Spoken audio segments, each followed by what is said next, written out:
Over the years, the stares became more frequent. I'm not surprised, really. It's okay. You can stare. It's hard not to when you're looking at a 3-time world champion.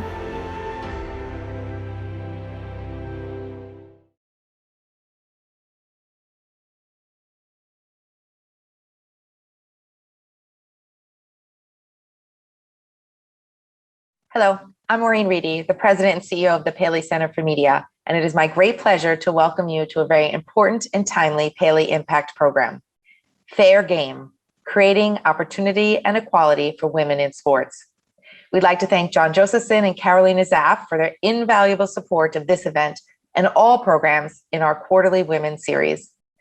In the once male-dominated world of sports, women have broken barriers, shattered stereotypes, and reached new heights. Throughout TV and social media, we see countless examples of world-class female athletes, influential broadcasters, and respected executives building on this legacy of advancement and striving for true equality.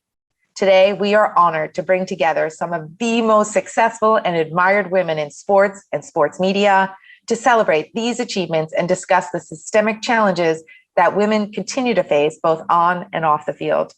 Never before has Paley's mission been more vital, as media has been the undisputed connector to a nation in these unprecedented times.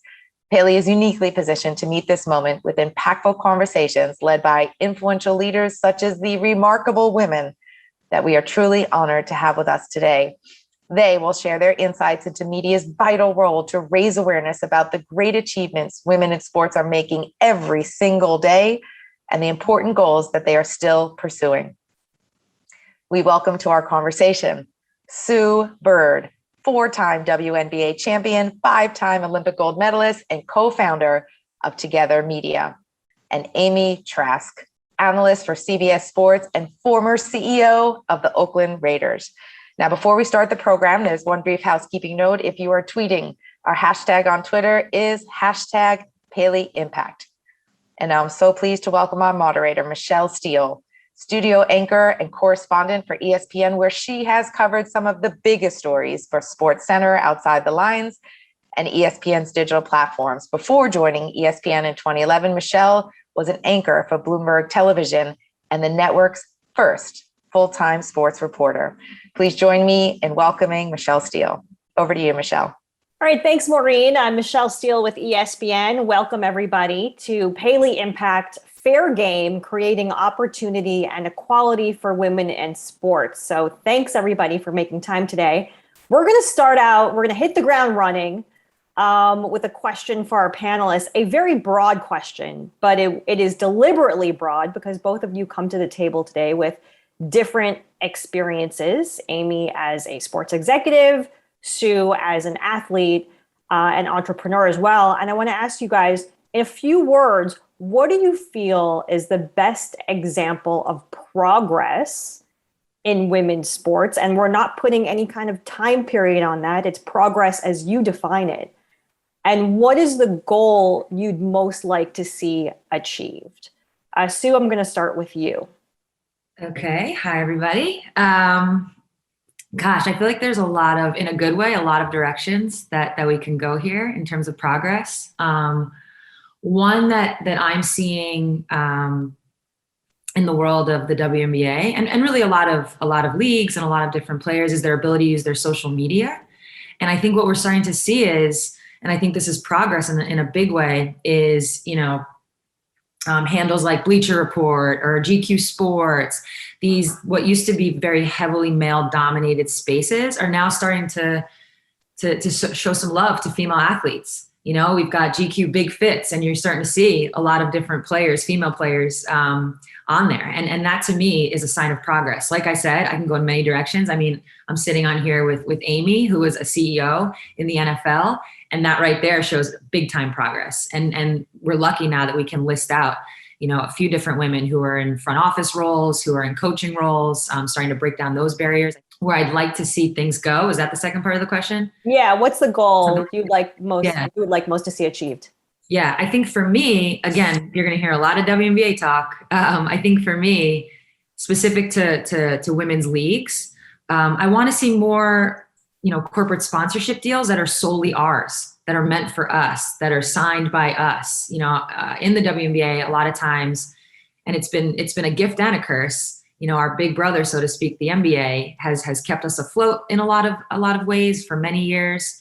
But we've always been this like add-on to a lot of the deals. Like, oh, let's do a deal with Gatorade. Oh, throw the WNBA in there. So I think a sign of progress, a sign of moving forward, a goal is for these leagues to start. It's really more so a challenge to these companies to start looking at women's sports leagues as an investment, not just this like charitable donation, like actually invest in us and sign deals that are solely ours. Did you see that Michelob announcement last week? $100 million to women's sports. What was your reaction to that? Really proud because Neko Gumake is one of the faces. That's the homie. And I'm just so happy to see her be a part of that. And I think it's amazing. I really do.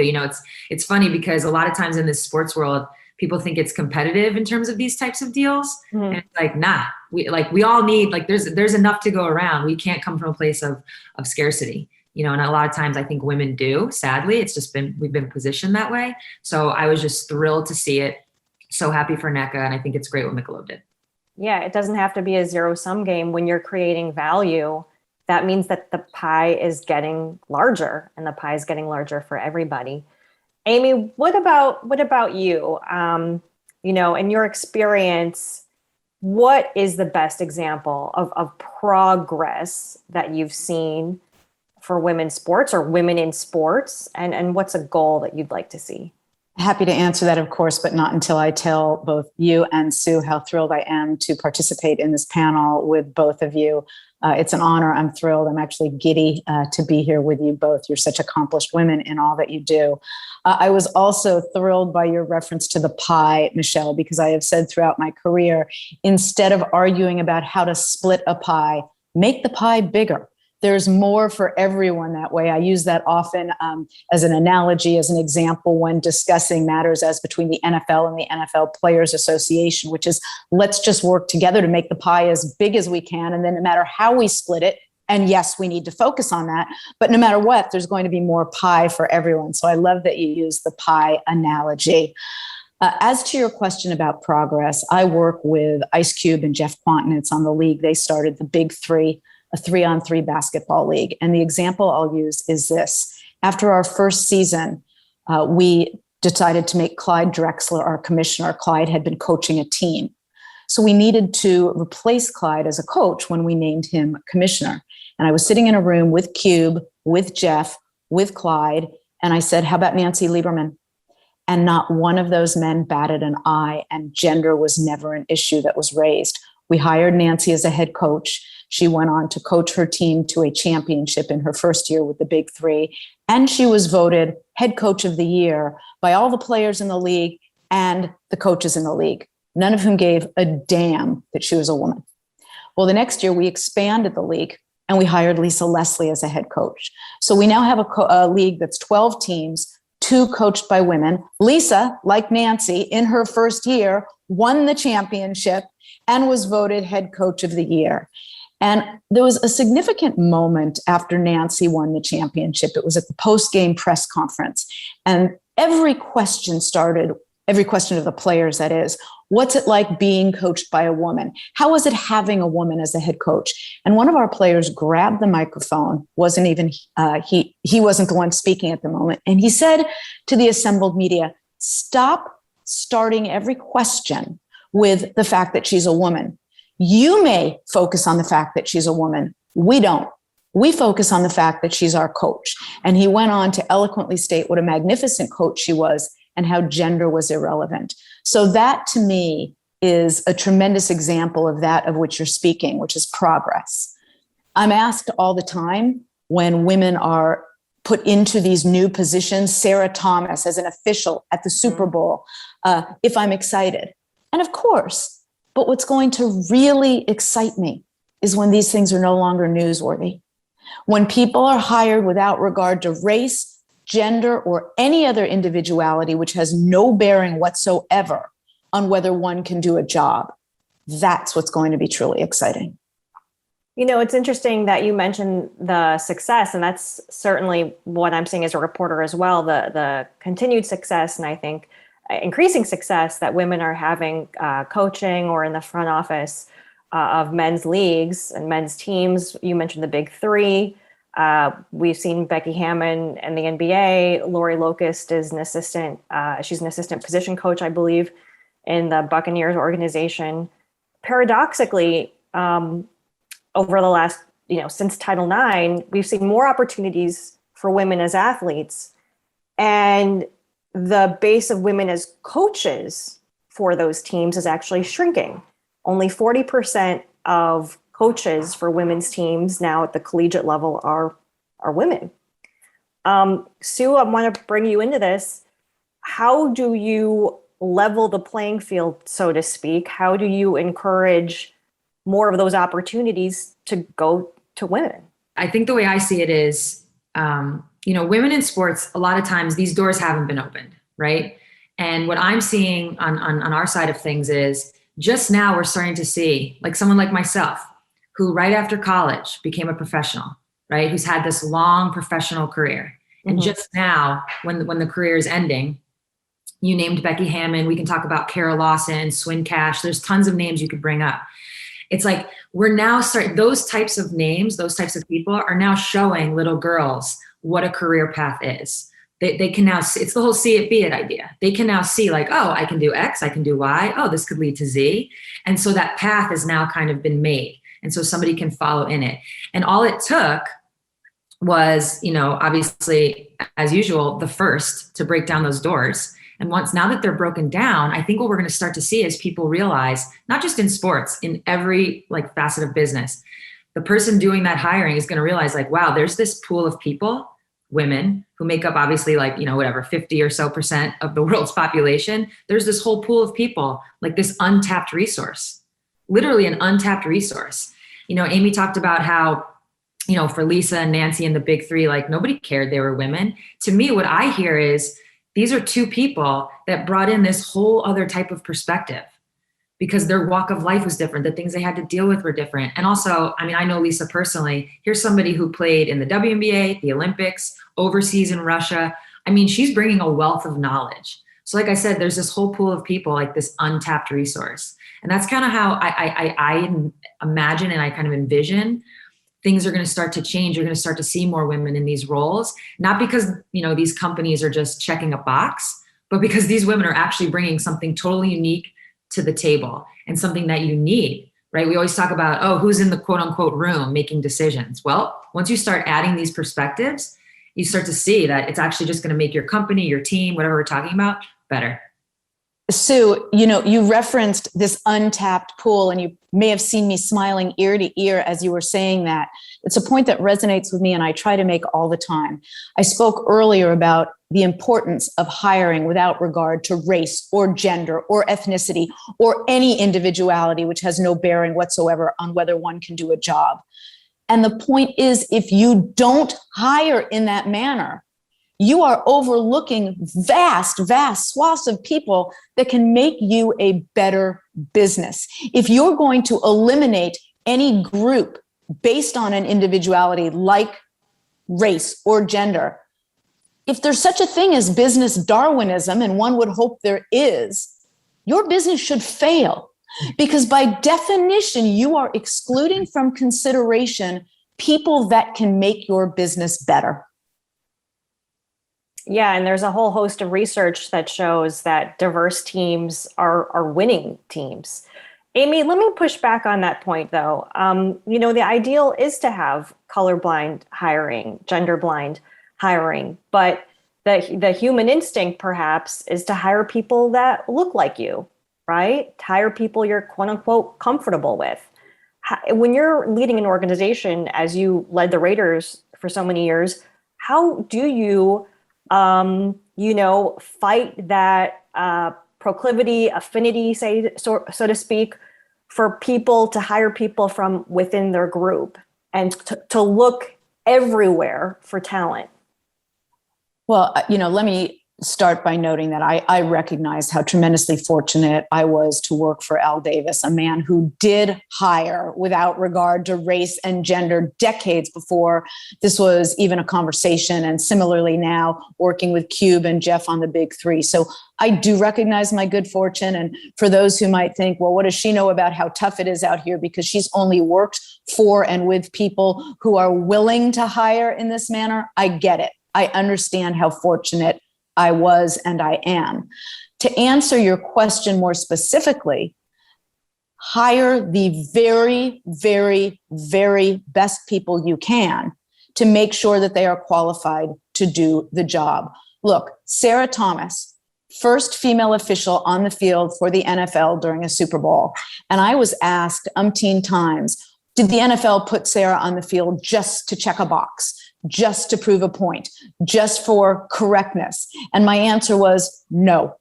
I sat in those NFL league and league team owner meetings for almost 30 years, and I can guarantee you that the last thing the NFL wants is for officiating in the Super Bowl to be a topic of a conversation when that game is over. So the NFL put on the field the best officials, one of whom was Sarah Thomas, and she did a tremendous job. When you hire the best you can, and hire diversely and prove that diversity can be better than anything else. Look, the example I often use is Apollo 13.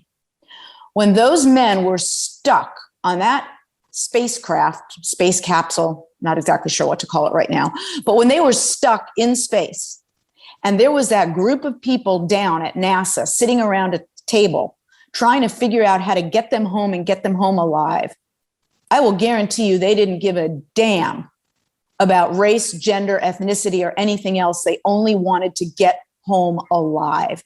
So I do recognize the pushback. I do recognize the question you answered. The best thing to do is to hire the best people in a diverse and inclusive manner and let them prove the point for you, how much better they can make the business. Right. I mean, the NFL's criteria was, we want to have the best officiating. They had a set of criteria in their mind and they filled it. Exactly. And filled it with a woman.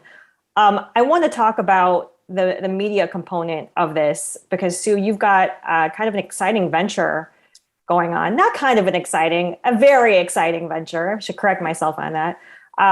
With Alex Morgan, Simone Manuel, and Chloe Kim. It's called TOGETHR, TOGETHXR Media, Together Media. And it's a platform for women in sports. Can you talk a little bit about the vision for TOGETHR? Absolutely.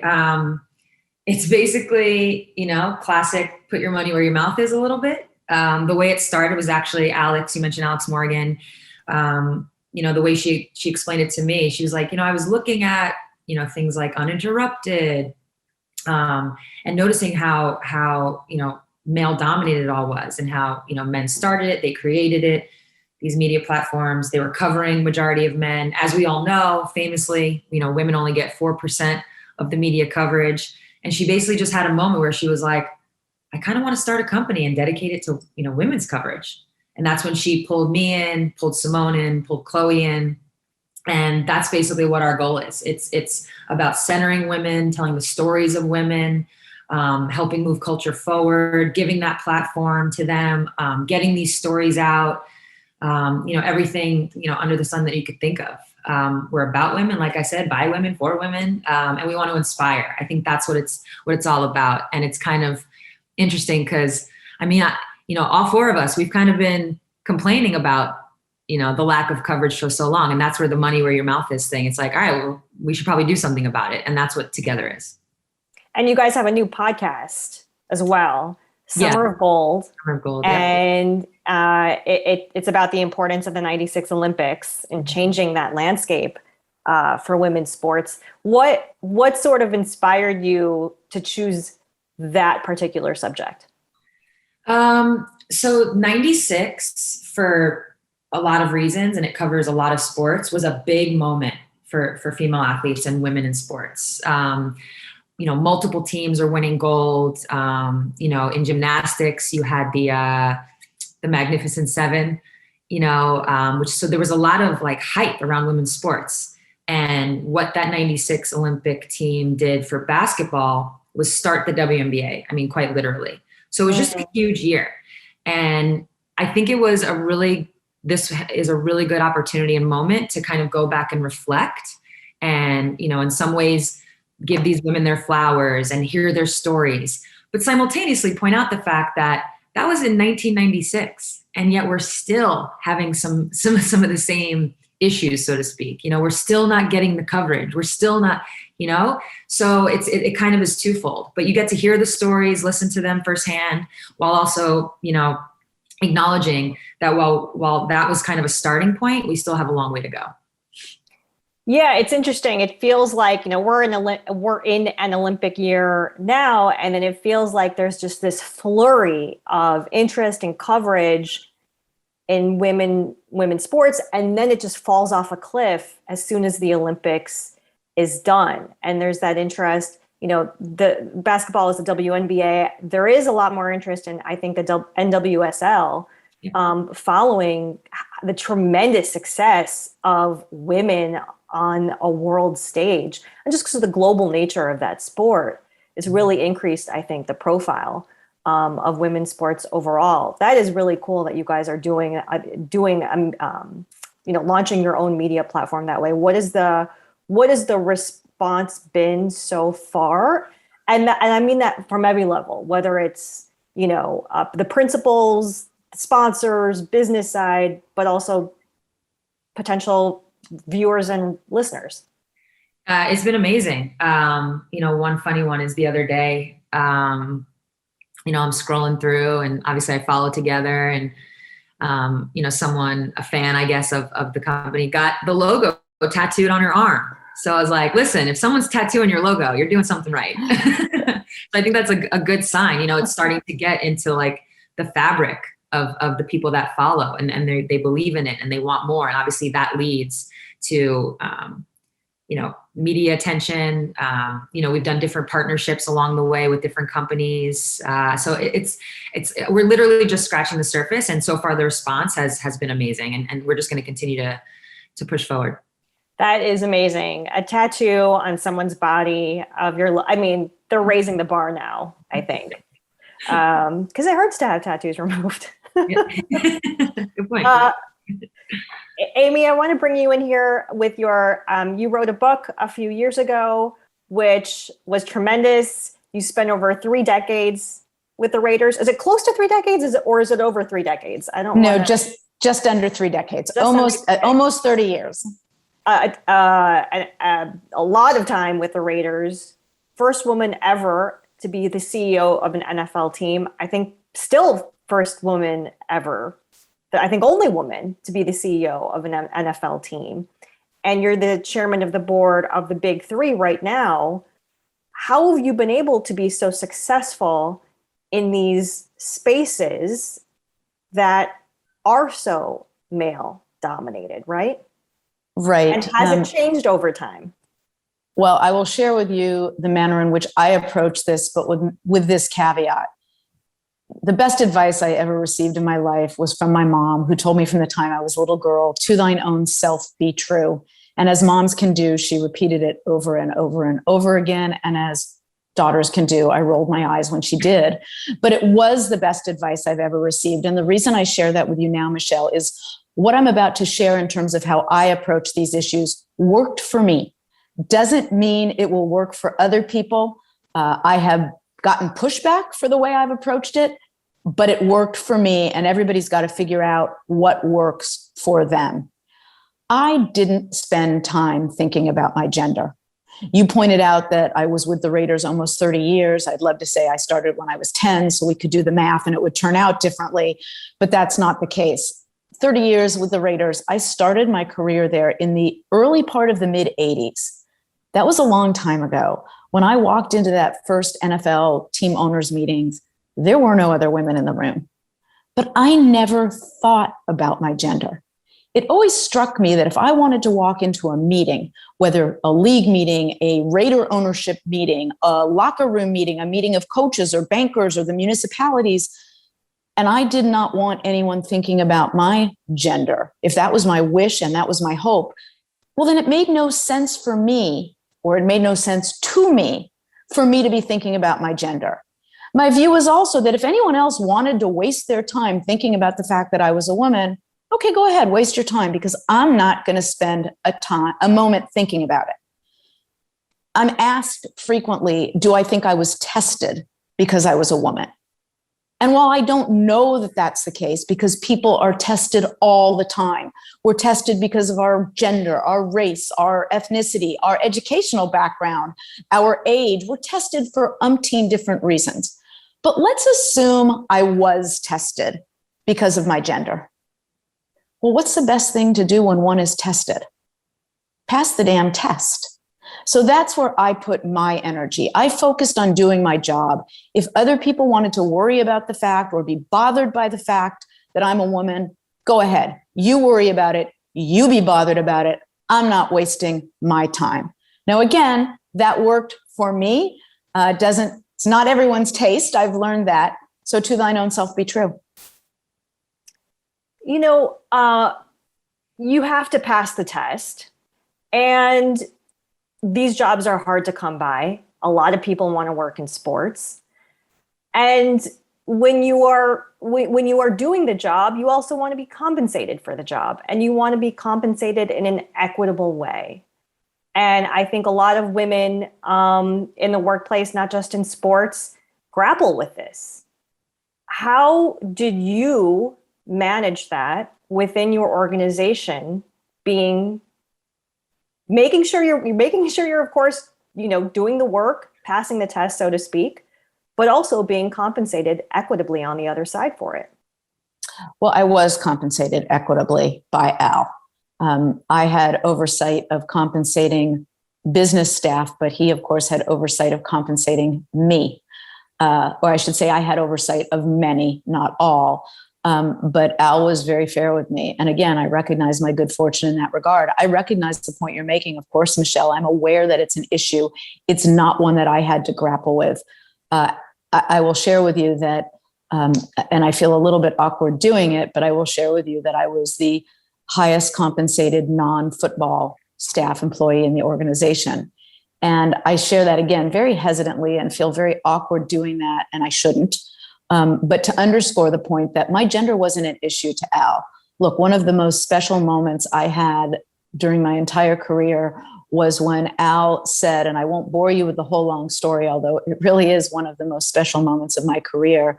He said something about swearing at women. And I looked like, did he just say that? And he was discounting the fact that he would swear in front of women or swear at women. And I just had this look of incredulity on my face. And he looked over and saw the expression I was making. And he said, "Oh, Amy, I swear at Amy, but I don't consider her a woman." And that was the highest compliment he could have paid to me. And I think it's the highest compliment we can give to anyone, which is we regard you based on merit, period. He didn't worry about my gender. He didn't worry about anybody's race or ethnicity or religion. He just worried about getting the job done. Well, there was that famous quote from Gene Upshaw, Amy. You're not a girl, you're a Raider. You just gave me goosebumps. I get goosebumps whenever I hear that. I get goosebumps when I think of that. I get goosebumps when I think of Gene. And it's a great tie-in because it has to do with the media. And early in my career, I was on the sideline at the end of practice. Gene was standing nearby, and someone in the media yelled out in a voice clearly designed for everyone to hear, "Gene, what's it like having a girl work for the team or work for the Raiders?" And Gene's response was, "She's not a girl, she's a Raider." And I will forever get goosebumps when I think of that and think of Gene. Sue was talking about Together, about providing a platform for women's voices. Amy, you're an analyst now for CBS Sports. What do you see right now as the most important steps that the NFL and other leagues are taking to promote, right? To promote and to cultivate women's voices? Well, first of all, as to Together, Sue, I love what you're doing, but I'm going to tell you right now, I'm not getting a tattoo. But I not yet. Start with not yet. We'll start with a t-shirt and we'll go from there. Okay, t-shirt I will do. Okay, No perfect. on the tattoo, but in all sincerity, I love what you're doing. That's a great question, of course, Michele. You always ask terrific questions. The answer is that the NFL is making progress. You mentioned that we've seen it on the sidelines. We discussed Sarah Thomas. The best thing that I think teams and the league can do, and I'm speaking specifically to the NFL, but it applies across the board to other leagues as well and to business in general, is create pipelines. Look, you don't wake up one day and say, I'm going to be a head coach today, or I'm going to be a CEO today. You have to work your way into those positions. So the best things that teams and leagues and businesses can do is provide opportunity to those who traditionally haven't been given such opportunities to work their way into those positions of leadership and things of the sort. And we're seeing NFL, I'll speak to the NFL, that's what you asked, and that's what I know. We're seeing those pipelines, and a lot of teams are doing it. You mentioned Tampa. The Rams are ahead of the pack in terms of that, the 49ers. I'm mentioning those two teams because I'm sitting here in Los Angeles, and those are California teams, but there are other teams doing it as well. Give women, give everybody who wants it, without regard to race or gender, an opportunity to work their way up. Open the door and create the pipeline. I think that's tremendously important. And last question here for both of you. Looking into the future, what do you want to see for women's opportunity in sports? And where do you want conversations like this to be in 5 years? Are we going to be talking about the same things? Sue? I mean, I hope not, but like I mentioned earlier, part of going, putting together the Summer of Gold podcast, you start to realize, like, wow, that was 1996, and we're still having the same conversations, the same topics, the same issues. So I'd like to say in 5 years that it'll be different, and the reason why is because you actually mentioned this earlier, Michele. It does feel different now. Like there is like a difference in terms of, I don't know, just the popularity of women's sports, the conversation, people are being held accountable, different businesses, different organizations in ways that we haven't seen. So I do believe it's going to be different. But at the same time, now that door has been busted open for a lot of us to use our voices and our platforms, I think we're going to have to continue to do that. We're going to have to continue to do that. And I realize in a wonderful way that as my basketball career comes to an end, all the things I'm doing now, it's like what Amy has done in her profession has opened the doors for those behind her, right? And so we're all kind of paying it forward in this way. And I take great pride in that, knowing that, when I walk into the room for the CBA negotiations, it wasn't about me. Like, I'm going to be gone by the time all this money kicks in and all this good stuff. But I know that I helped set something up that's going to benefit, maybe somebody who's 10 years old right now, who knows? So that's, I think, a responsibility we all have to take seriously. Something I think as women, we're starting to really see the power in our voice. And that's been, in terms of my own evolution from day one, my rookie year to now, I used to just be kind of like thankful for what I was given. And it's actually the younger generations that inspired me to be like, no, don't be thankful, like speak up and say something. And so now that, like I said, that door's been busted open, we're all doing that. In 5 years, yes, we're going to have to keep doing that. But something now does feel different. It does feel like there's a corner has been turned. So hopefully that just continues. Yeah, I think it's the decision makers are a little bit waking up. That the onus is not just on women to take care of their own problems, so to speak. They need like Al Davis was a tremendous ally to Amy. You need to have buy-in from the allies here on all sides.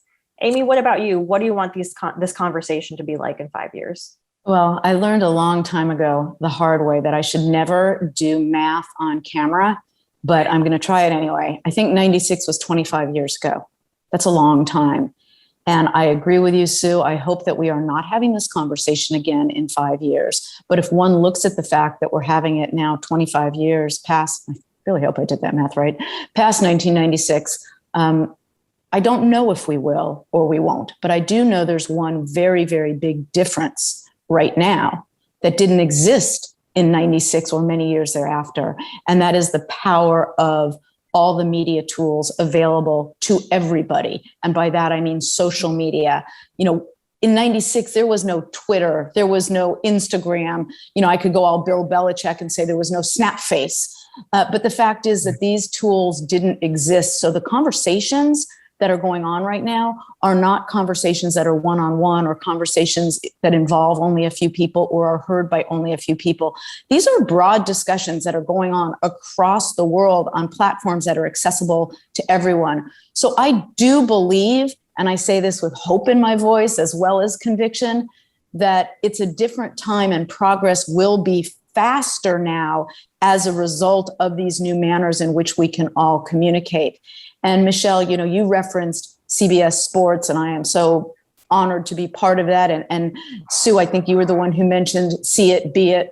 I think you both did. The fact is, when little girls today can see everything that you are doing, Michele, and you are doing, Sue, and they can see this across the board, again, on platforms they now have access to that we never did. That's going to help. Amy and Sue, thank you so much for joining us for this conversation. It's important. It's really timely. I don't actually want to think about 25 years from now at all. Let's put that on hold for now. But thank you again for joining the conversation. Everybody, be sure to support the Paley Center and consider becoming a Paley member by visiting PaleyCenter.org.